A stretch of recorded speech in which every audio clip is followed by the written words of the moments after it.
야, 큰 며느리 자리가 원래 그런 자리야. 아버님 시골 땅하고 상가는 진작에 우리 재원이 앞으로 다 돌려놨다. 너희 내외는 이 집에서 나를 모시는 걸로 도리를 다해라. 아버님 49제를 지내고 돌아온 날 저녁이었습니다. 상복에 밴 향내가 채 가시기도 전에 시어머니는 이미 다 끝난 일을 통보하듯 그렇게 말씀하셨어요. 4년 동안 그 어른 병수발을 든 며느리는 7억 원어치 땅 문서가 어느 집으로 건너갔는지를 그날 저녁에야 알았습니다. 그런데 여러분, 그로부터 딱 석 달 뒤였습니다. 그 서슬퍼렇던 어른이 보따리 하나를 끌어안고 이불가게 문간에 서서 이런 말씀을 하시게 됩니다. 얘야, 내가 눈이 멀었었다. 방은 문간방 한 칸이면 돼. 다달이 30만 원씩 내가 꼭 낼게. 시집 온 지 32년. 치매로 정신을 놓으신 아버님 곁을 4년 지켰습니다. 기저귀를 갈아드리고 욕창 생기지 말라고 무명료를 철마다 새로 놓아드리고 병원비 8천만 원을 군말 없이 치른 것도 큰며느리 내외였어요. 큰며느리는 그 세월이 아깝지 않았습니다. 그 집에서 이분을 사람으로 대접해 주신 게 아버님 단 한 분이었으니까요. 그런데 그 4년 세월에 시어머니가 매긴 값이 고작 그거였습니다. 재산은 둘째 목, 시중은 큰며느리 목. 그 콧대 높던 어른이 석 달 만에 어쩌다 며느리 앞에서 빌게 되었을까요? 그날 무슨 일이 있었던 걸까요?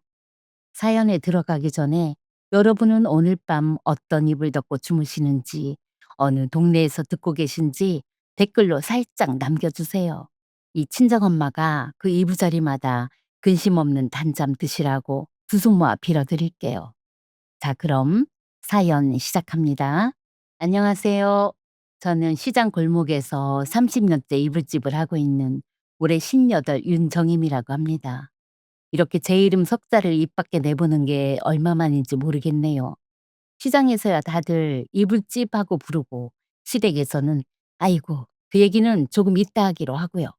저희 가게 안쪽에는 저보다 나이가 많은 솜틀 기계가 한 대 있습니다. 처녀 쪽에 이 시장 이불집에서 일을 배웠고 시집 오고 2해 뒤에 그 기계를 물려받아 제 간판을 걸었어요.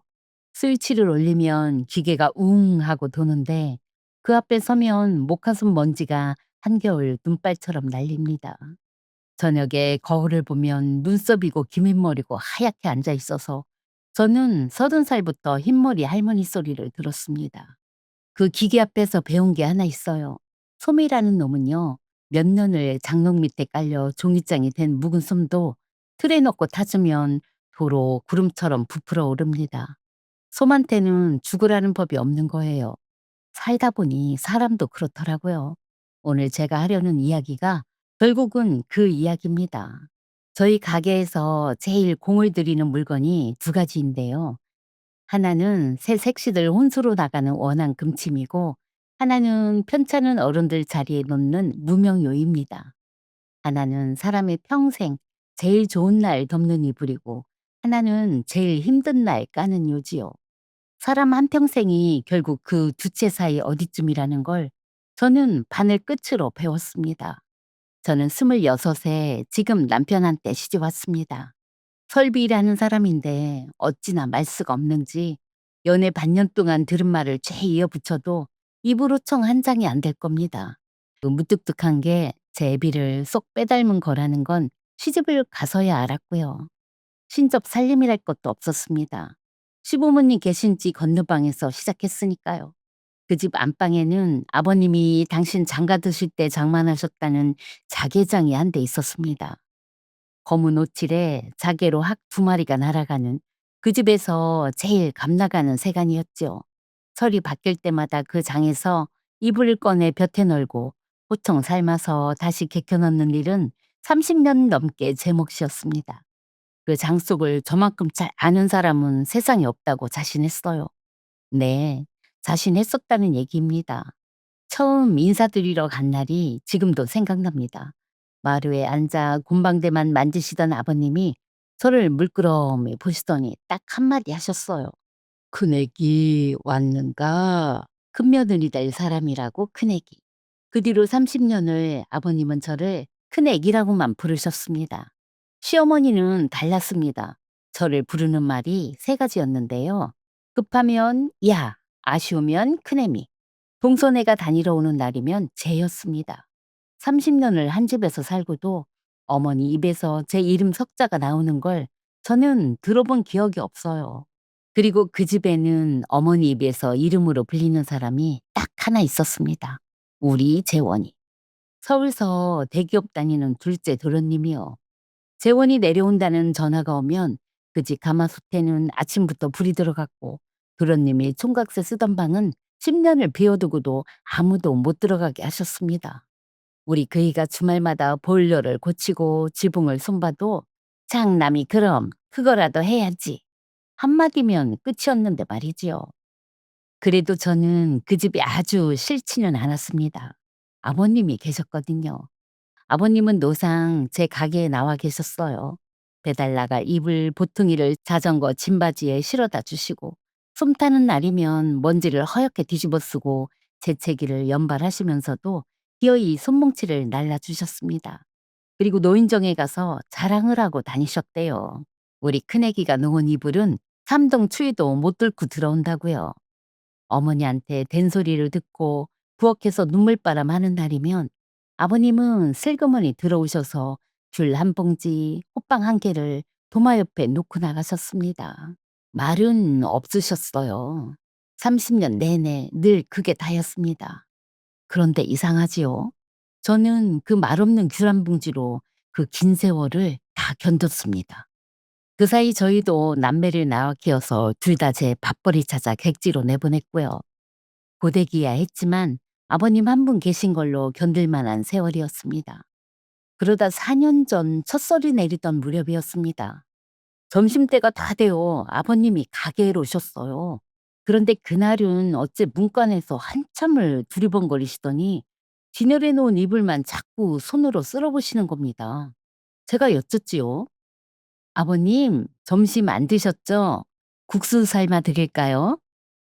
그랬더니 아버님이 저를 빤히 올려다보시면서 이러시는 거예요.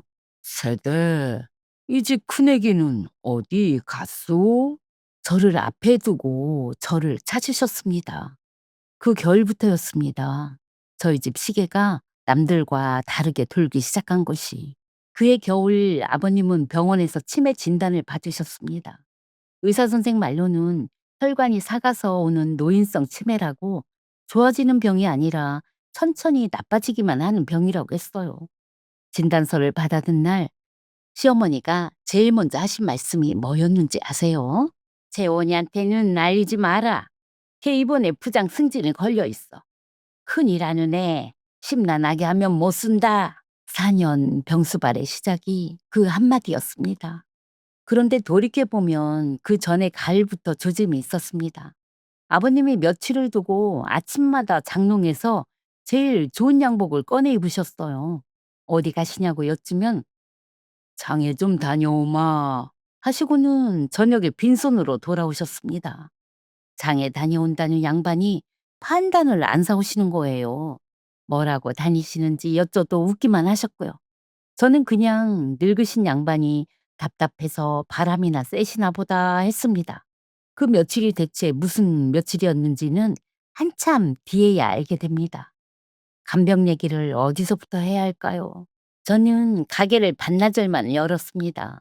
오전에 솜 틀고 배달 다녀오고 점심때면 불이 났게 들어가 아버님 진지 차려드리고 오후에는 아예 아버님을 가게로 모시고 나왔어요. 평상에 앉혀드리면 오가는 시장 사람들이 말동무를 해주셨거든요. 그래도 눈 깜짝할 새 사라지시는 날이 많았습니다. 그러면 시장 골목 어디선가 꼭 전화가 왔어요. 이불집이지? 아버님, 우리 가게 앞에 계셔. 생선전에서, 방앗간에서, 철물전에서 온 시장이 아버님을 같이 봐준 셈이지요. 모시러 가면 아버님은 늘 같은 말씀을 하셨습니다.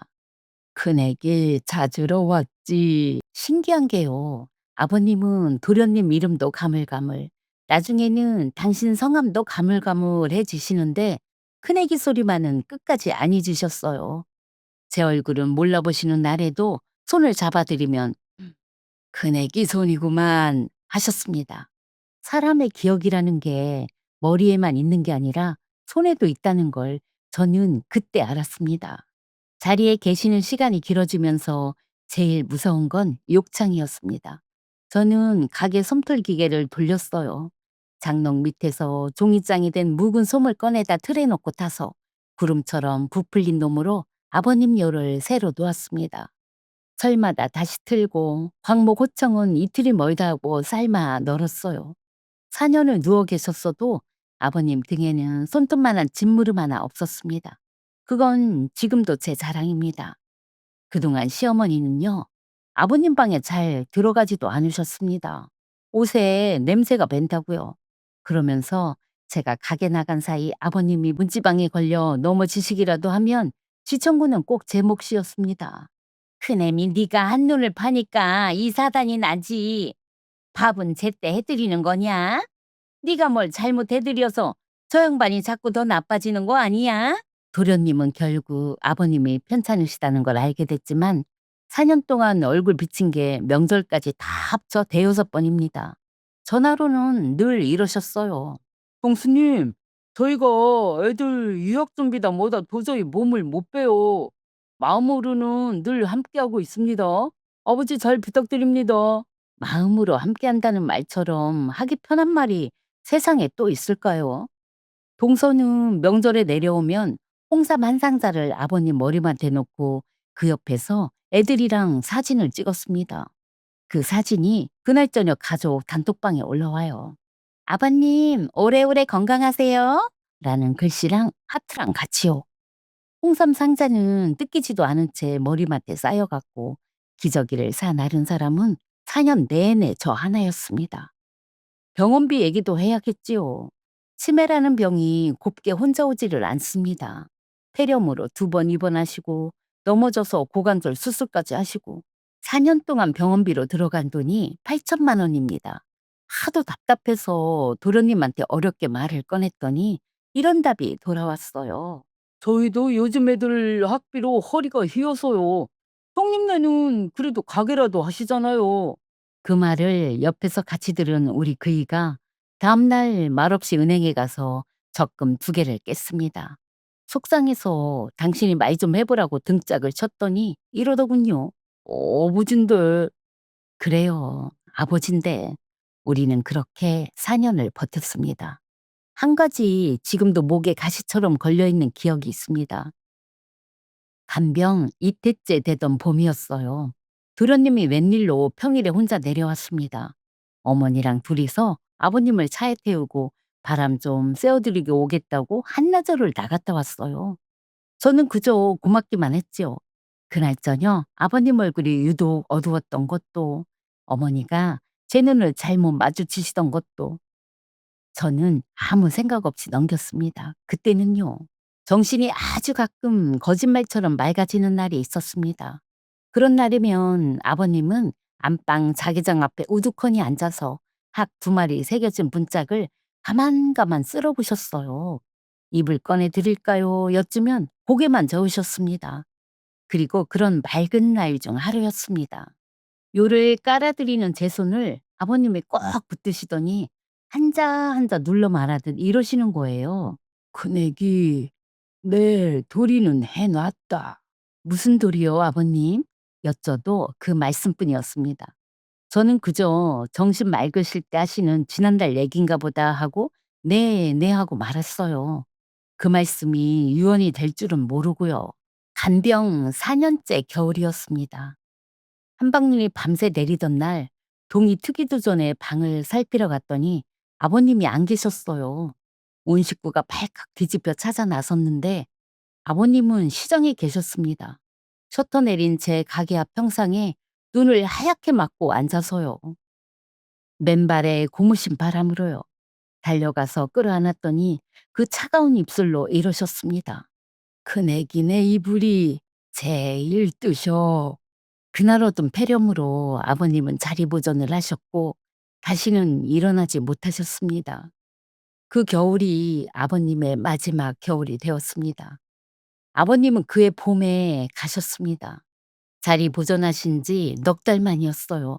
마지막 한 주는 곡기를 아예 끊으셨고 저는 그 곁에서 미음 숟가락만 하염없이 데웠다 식혔다 했습니다. 목 넘치던 아침이었습니다. 아버님이 눈을 뜨셨는데 그 눈이 4년 만에 처음 보는 밝은 눈이었어요. 마른 손이 이불을 더듬길래 제가 얼른 두 손으로 잡아드렸지요. 그러니까 그 마른 입술이 달싹달싹 소리도 없이 움직이는 겁니다. 큰 애기 소리는 안 났지만 저는 읽었습니다. 30년을 들은 말인데 어떻게 모르겠어요. 아버님은 제가 마지막으로 틀어드린 제일 가볍고 제일 따신 목화솜 이불을 덮고 그렇게 주무시듯 가셨습니다. 서울 사는 도련님네는 3시간 뒤에 도착했습니다. 길이 막혔다고 했어요. 장례식장에서 제일 서럽게 온 사람은 동서였습니다.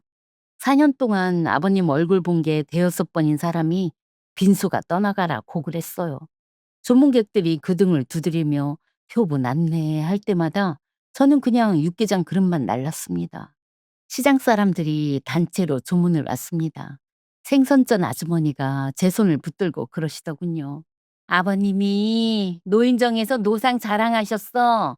우리 큰애기 이불은 삼등추위도 못 뚫는다고. 며느리 반, 딸 반이라고. 이상하지요. 저는 그 말에도 눈물이 안 났습니다. 몸이 고갈 수 없이 바쁘기도 했고 아직 실감이 안 났던 것도 같아요. 제 눈물은 한참 뒤에 아주 엉뚱한 자리에서 터지게 됩니다. 그 얘기는 조금 이따 할게요. 발인 전날 밤이었습니다. 부의금 봉투를 정리하던 도련님이 계산기를 두드리면서 이러는 겁니다. 정례비는 부의금에서 제하고요. 남는 건 어머니 통장으로 넣어드리겠습니다. 형님도 그게 좋으시죠? 4년치 병원비 8천만 원 얘기는 그 계산기 어디에도 없었습니다. 우리 그이는 대답 대신 빈잔에 소주만 따랐고요. 그리고 아버님 가신 지 49일째 되던 날이었습니다. 절에서 제를 지내고 내려온 처녀 시어머니가 저희 내외와 도련님네를 안방으로 불러 앉혔어요. 이제 아버지 일도 끝났으니 정리할 건 정리하자. 그리고는 정말로 정리를 하시더군요. 아버지 시골 땅하고 상가는 진작에 우리 재혼이 앞으로 다 돌려놨다. 7억이고 8억이고 그건 니들이 알 것 없고 너희 내외는 이 집에서 나를 모시는 걸로 도리를 다해라. 큰며느리 자리가 원래 그런 자리야. 방안이 조용해졌습니다. 우리 그이가 먼저 입을 뗐어요. 중요라니요? 언제요? 재작년 봄에 다 끝냈다. 아버지 살아계실 때 도장 받아서 깔끔하게 재작년 봄 그 말에 제 등줄기가 서늘해졌습니다. 도련님이 웬일로 평일에 내려와서 아버님 바람 쐬어드린다고 한나절 모시고 나갔다 오던 그날. 그날 저녁 아버님 얼굴이 왜 그리 어두웠는지 어머니가 왜 제 눈을 못 마주치셨는지 3년 만에야 답을 들은 겁니다. 아버지가 그때 정신이 어떠셨는데요? 그 서류가 뭔지 알고나 도장을 찍으셨겠어요? 그의 목소리가 떨렸습니다. 그러자 시어머니가 대래 언성을 높이셨어요. 야, 너 시방 애비 도장을 우리가 훔쳤다는 게냐? 그럼 니들은 뭐냐? 아버지 재산 보고 그 수발을 들었어? 기가 막히면 말이 안 나온다는 게 그런 거더군요. 저는 조용히 여쭙습니다. 어머니, 재산 보고 모신 건 아닙니다. 4년 동안 단 하루도 그런 생각 해본 적 없어요. 그런데요, 그럼 저희는 이 집에서 뭐였을까요? 뭐긴 뭐야, 큰 며느리지. 큰 며느리가 원래 그러라고 있는 사람이야. 원래 그러라고 있는 사람. 32년 시집살이 끝에 어머니가 제게 처음 지어준 이름이 그거였습니다. 동서가 옆에서 거들었어요. 형님도 참, 왜 이렇게 서운하게 받아들이세요? 저흰 받을 자격이 되니까 받은 거고요. 부모님 모시는 거야 원래 큰 집 몫이잖아요. 법에도 그렇게 나올 거려. 도련님은 헛기침을 하더니 이랬고요. 형수님, 저희는 애들 유학이 코앞이라 어머니 모실 형편이 안 됩니다. 대신 명절 용돈은 섭섭찮게 하겠습니다. 우리 그이가 무릎을 짚고 일어났습니다. 뭐라도 엎을 것 같은 얼굴이라 제가 얼른 소매를 잡았어요. 그이는 저를 한번 내려다보더니 딱 한마디 하고 방을 나갔습니다. 갑시다. 그날 밤 그이는 아버님 쓰시던 빈방 문지방에 한참을 거의터 앉아 있었습니다. 담배도 안 피우는 사람이 마당에서 밤바람만 실컷 쐬다 들어와서는 저 얼굴은 안 보고 이러더군요. 면목이 없다, 당신한테. 저는 그 등짝을 때리는 대신 난생 처음으로 결심을 입 밖에 냈습니다. 나갑시다, 우리. 그렇게 저희는 32년 만에 그 집에서 나가기로 했어요. 시어머니는 콧방귀를 뀌셨습니다. 나가? 그래, 나가라. 방세 한 푼 없는 집에서 30년 살았으면 오래 살았지. 이삿날을 잡고 아버님 유품 정리는 제가 맡았습니다. 어머니는 손 하나 까딱 안 하시면서 쉬시만 하셨어요. 아버지 옷가지는 싹 내다 태워라. 그리고 안방 자개장. 그거 요새 골동품이라고 값게 나간단다. 재원이네 실어다 줘. 자개장마저 둘째네 몫이 된답니다. 아버님이 장가 드실 때 장만해서 60년을 쓰신 제가 30년을 철마다 열고 닫은 그 장이요. 저는 알겠다고 했습니다. 대신 마지막으로 그 안에 이불들은 제 손으로 꺼내겠다고 했어요. 30년 넣고 꺼내던 순서 그대로 맨 우익한 여름 호청부터 차곡차곡 그렇게 우익한을 다 비우고 마지막으로 맨 아래 서랍을 당겼을 때였습니다. 서랍이 열리다 말고 덜컥 걸리는 겁니다. 이가 안 맞나 싶어 다시 밀었다 당겼는데도 마찬가지였어요. 30년을 여닫은 서랍인데 이런 적은 처음이었습니다. 틈으로 손을 넣어 더듬어 보고서야 알았어요. 서랍이 고장이 난 게 아니었습니다. 안에서 무언가가 걸려 있었던 겁니다. 서랍 틈으로 손을 넣어 더듬으니 안쪽 깊은 데서 종이 만져지는 감촉이 났습니다. 서랍을 아예 통째로 드러냈어요. 30년 만에 처음 보는 자개장 속 맨바닥. 그 어두운 안쪽에 신문지로 싸고 노끈으로 묶은 꾸러미 하나가 놓여 있었습니다. 꺼내들고 저는 한참을 그대로 앉아 있었습니다. 노끈이 비료포대 노끈이었어요. 그리고 그 매듭이 아버님 매듭이었습니다. 배달 나가는 이불 보통이 묶어주실 때 늘 지으시던 한 번 지으면 풀 때까지 안 미끄러지던 그 야무진 옥매듭이요. 저는 매듭만 보고도 알았습니다. 이건 아버님이 당신 손으로 묶어서 당신 손으로 여기 넣어두신 물건이라는 걸요. 신문지 기퉁이에는 날짜가 찍혀 있었습니다. 4년 전 그 가을이었어요. 아버님이 제일 좋은 양복을 꺼내 입으시고 장에 다녀오마 하시던 바로 그 무렵이요. 손이 떨려서 매듭이 안 풀렸습니다. 결국 가위를 가져다 노끈을 끊었어요. 신문지를 벗기니 누런 서류 봉투가 나왔고 그 안에 들어있던 게 세 가지였습니다. 맨 먼저 나온 건 서류였습니다. 위에 큼지막하게 유언 공정 증서라고 박혀 있고 읍내 공증사무소 직인이 찍힌 유언장이었어요. 떨리는 눈으로 읽어내려 가는데 몇 줄 못 가서 눈이 한 군데에 딱 멈췄습니다. 본인 명의의 주택 및 예금 전부를 큰며느리 윤정임에게 남긴다. 윤정임. 32년 만에 처음이었습니다. 그 집 식구의 뜻으로 적힌 제 이름 석자를 본 것이요. 어머니는 30년을 저를 야라고 부르셨는데 아버님은 종이 위에다 저를 이름으로 불러놓고 가셨더군요. 날짜를 봤습니다. 4년 전 10월. 아버님이 치매 진단을 받으시기 넉 달 전이었습니다. 두 번째는 통장이었습니다. 아버님 명의 통장인데 펼치는 순간 손이 굳었어요. 잔액이 1억 2천만 원이었습니다.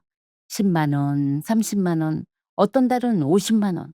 상가 월세 들어오는 날짜마다 조금씩 조금씩 부어놓으신 돈이었어요. 그리고 첫 장, 맨 첫 줄의 입금 날짜를 보고 저는 숨이 멎는 줄 알았습니다. 제가 시집 온 이듬해 봄이었습니다. 30년이요. 아버님은 30년 동안 아무도 모르게 이 통장 하나를 부어오신 겁니다. 마지막으로 반으로 접힌 편지 한 장이 나왔습니다. 삐뚤 빼뚤 꾹꾹 눌러 쓴 아버님 글씨였어요. 정임아 놀랐지? 이 시아비가 네 이름을 다 부르고 옛날 어른들한테 며느리 이름은 함부로 입에 올리는 게 아니라고 배웠다. 그래서 30년을 큰애기로만 불렀다. 그런데 이 종이에다가는 꼭 이름으로 한번 불러보고 싶었다. 윤정임, 네 이름이 참 곱다. 요새 내 정신이 자꾸 오락가락한다. 어저께는 낯을 씻다가 누구 시험에 얼굴이 낯설어서 혼이 났다. 겁이 나더라. 그래서 다 잊어불기 전에 정신 성할 때 해놓을 일을 하러 요 며칠 장에 간다 하고 읍내를 댕겨왔다. 이 집하고 통장에 든 돈은 네 것이다. 도장 찍고 봉준까지 받아놨은께 아무도 못 물린다. 돈은 네가 시집온 이듬해부터 부었다.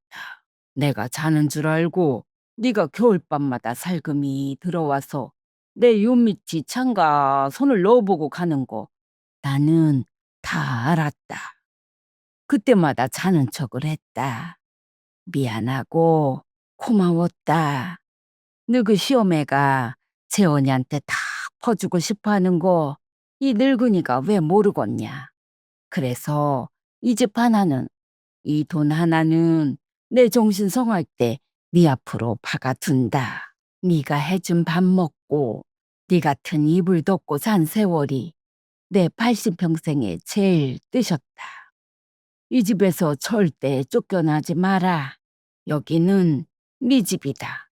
큰애기 아니고 내 며느리 윤정임한테 시아비가. 저는 그 편지를 가슴에 안고 자개장 앞에 그대로 무너졌습니다. 장례식장에서도 안 나오던 눈물이 49제를 지내면서도 안 나오던 눈물이 거기서 터졌습니다. 아버님, 아버님 하고 방바닥을 치면서 울었어요. 정신 맑은 날마다 이 장 앞에 우두커니 앉아 문짝을 쓸어보시던 게 당신이 넣어둔 걸 이걸 지키고 계셨던 거라는 걸 내 도리는 해놨다 하시던 그 말씀이 이 뜻이었다는 걸 한꺼번에 다 알아버렸으니까요. 울음소리에 그이가 뛰어들어왔습니다. 말없이 편지를 읽던 사람이 통장을 보고 유언장을 보고 그 무뚝뚝한 양반이 태어나서 처음으로 제 앞에서 소리내어 울었습니다. 아버지, 아버지 하면서요. 한참을 그렇게 둘이 자개장 앞에 주저앉아 있는데 제 전화가 울렸습니다. 시어머니였어요.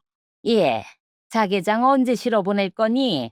재원이가 이번 주말에 트럭 몰고 내려온단다. 온 김에 집 문제도 마저 정리하자니까 니들도 그날 집에 있어라. 저는 눈물을 닦고 또박또박 대답했습니다. 예, 어머니, 주말에 다 정리하시죠. 수화기 너머의 어머니는 몰랐을 겁니다. 그 말이 무슨 뜻인지. 주말까지 닷새가 남아 있었습니다.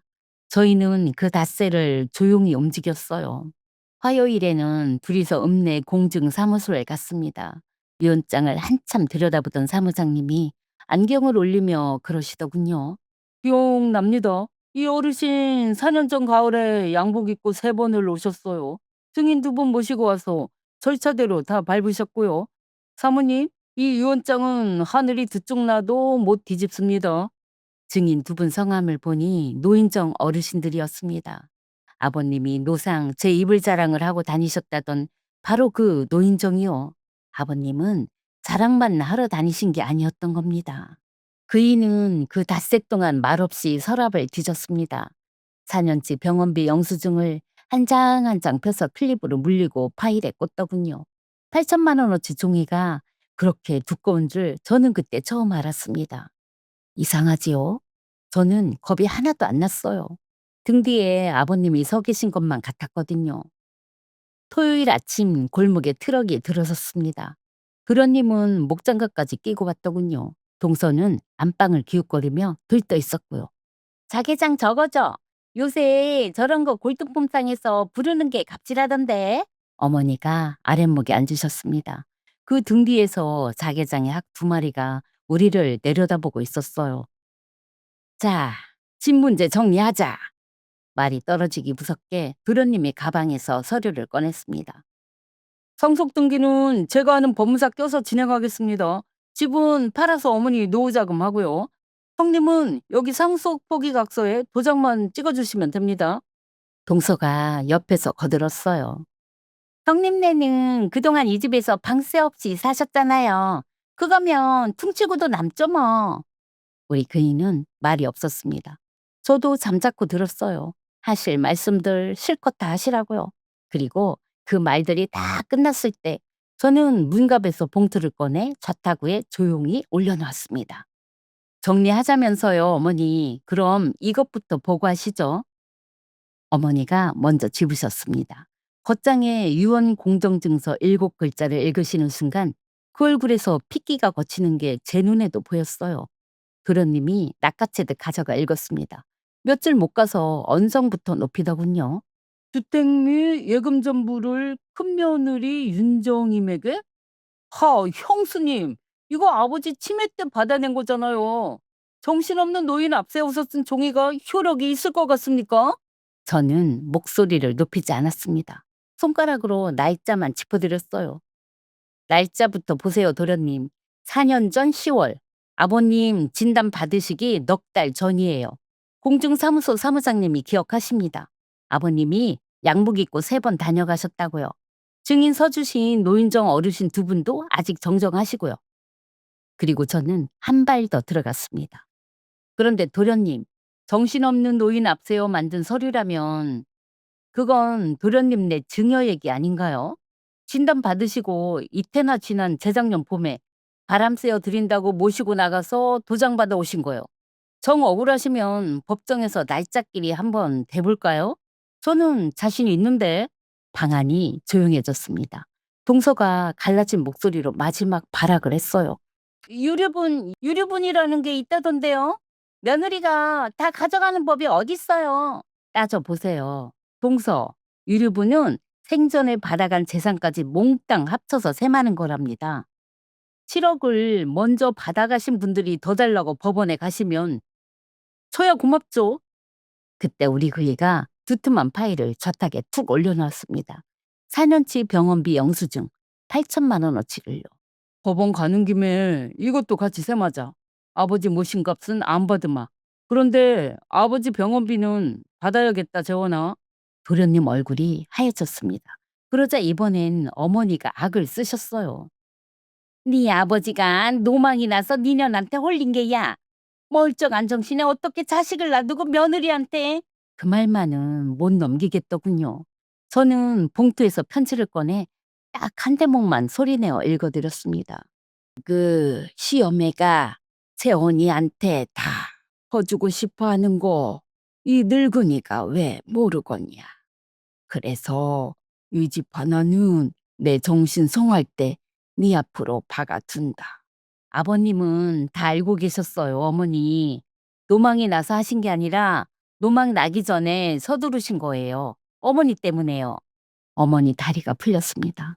아랫목에 그대로 주저앉으시더니 영감이, 영감이 다 알고 그 말만 자꾸 대내셨어요. 그 와중에도 도련님은 자개장에 손을 댔습니다. 감 나간다던 그 장이요. 그때 우리 그이가 그 앞을 막아섰습니다. 30년을 같이 산 저도 처음 보는 얼굴이었어요.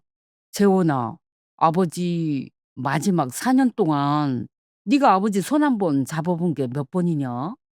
자개장은 못 가져간다. 아니, 인제 이 집에 있는 건 아무것도 못 가져가. 여기는 이 사람 집이니까. 도련님네는 그날 빈 트럭으로 돌아갔습니다.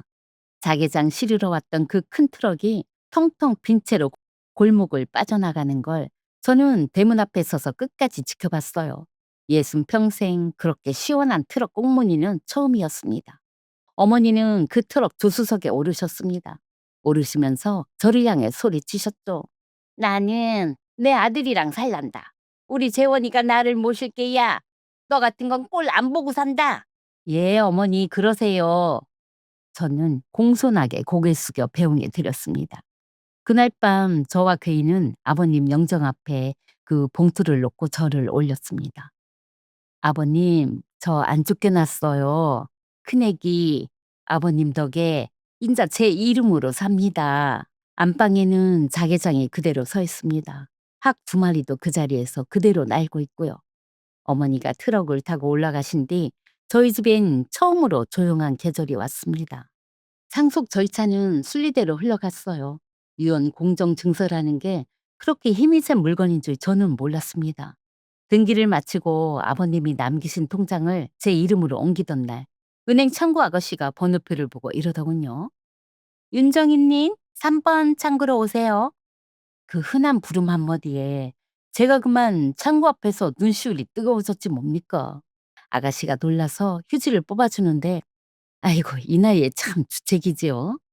그런데 여러분, 32해 만에 세상이 저를 이름으로 불러주는데 그게 그렇게 눈물이 나더라고요. 서울에서는 석 달 내내 연락 한 통이 없었습니다. 그러던 어느 초저녁이었어요. 가게 셔터를 반쯤 내리는데 골목 어귀에 누가 서 있는 겁니다. 보따리 하나를 가슴에 끌어안고 문간에서 이러지도 저러지도 못하고 서 있는 우리 시어머니였습니다. 석 달 만에 뵌 어머니는 주체했어요.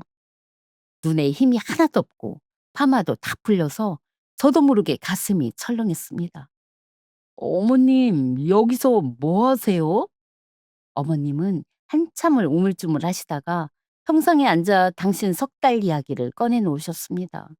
서울 도련님 집에서 어머니는 석 달 만에 어른이 아니라 짐이 되어 있었답니다.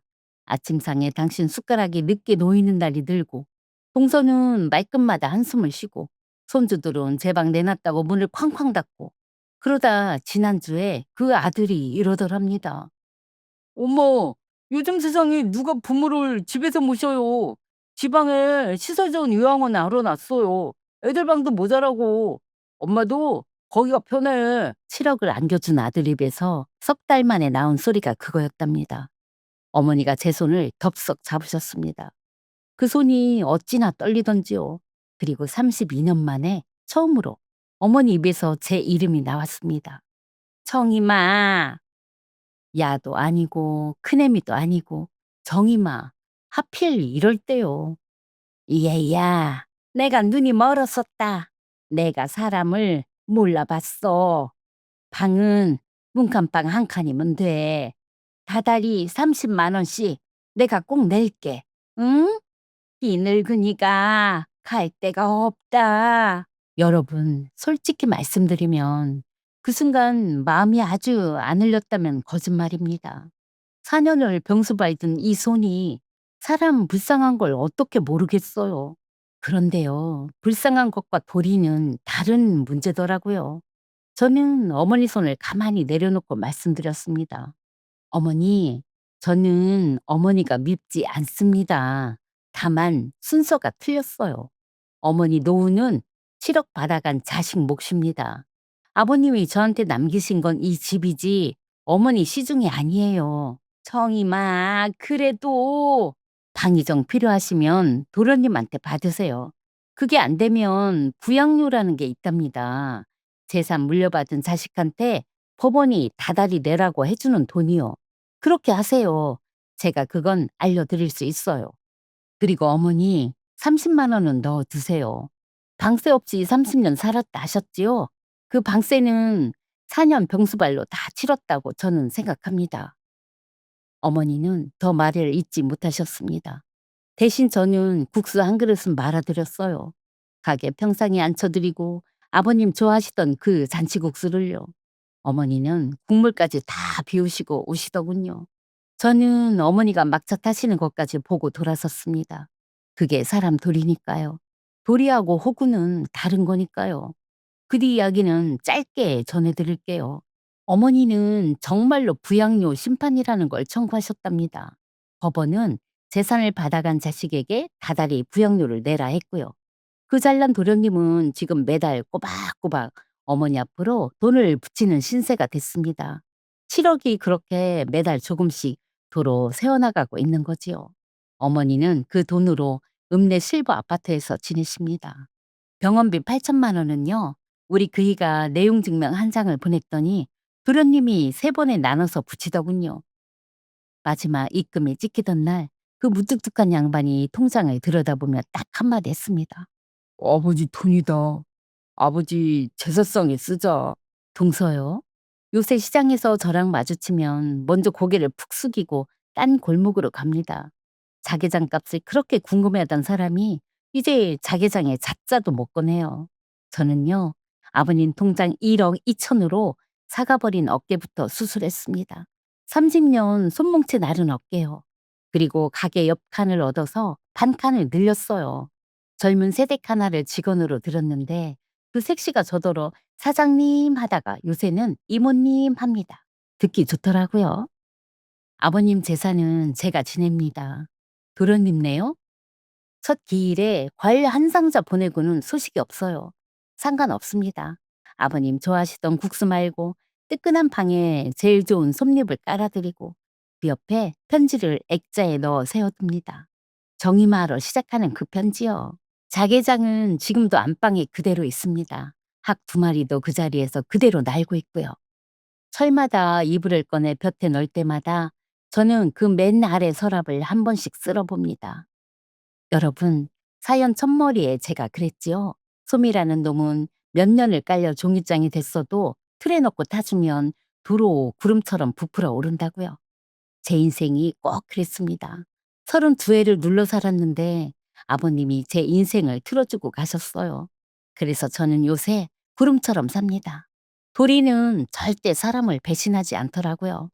남한테는 차마 못하던 이야기를 여기 다 풀어놓고 나니 30년 묵은 솜을 새로 튼 것처럼 속이 다 가볍습니다.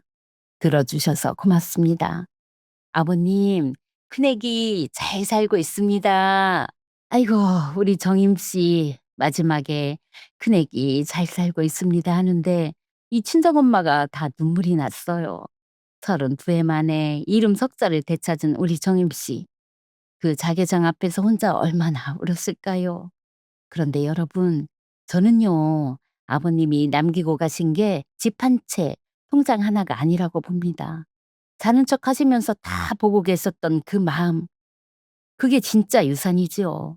부모 재산은 먼저 챙긴 자식이 가져가도 부모 마음은 끝까지 곁을 지킨 자식이 아는 법입니다. 여러분 곁에도 혹시 말없이 귤 한 봉지 놓고 가는 사람이 있지는 않은가요? 그 마음 늦기 전에 알아봐 드리세요. 오늘 밤 주무시기 전에 부모님이든 곁에 계신 어른이든 안부 전화 한 통 넣어보세요. 있을 때 잘하는 게 제일 남는 장사라고 우리 정임 씨가 그러네요. 오늘 사연에 공감되셨다면 정임 씨한테 응원 댓글 한 줄 남겨주시고요. 구독 눌러두시면 이 친정엄마가 다음 사연도 꼭 들고 오겠습니다. 여러분, 오늘 밤도 근심 없는 단잠 주무세요. 지금까지 친정엄마의 사이다 라디오였습니다. 감사합니다.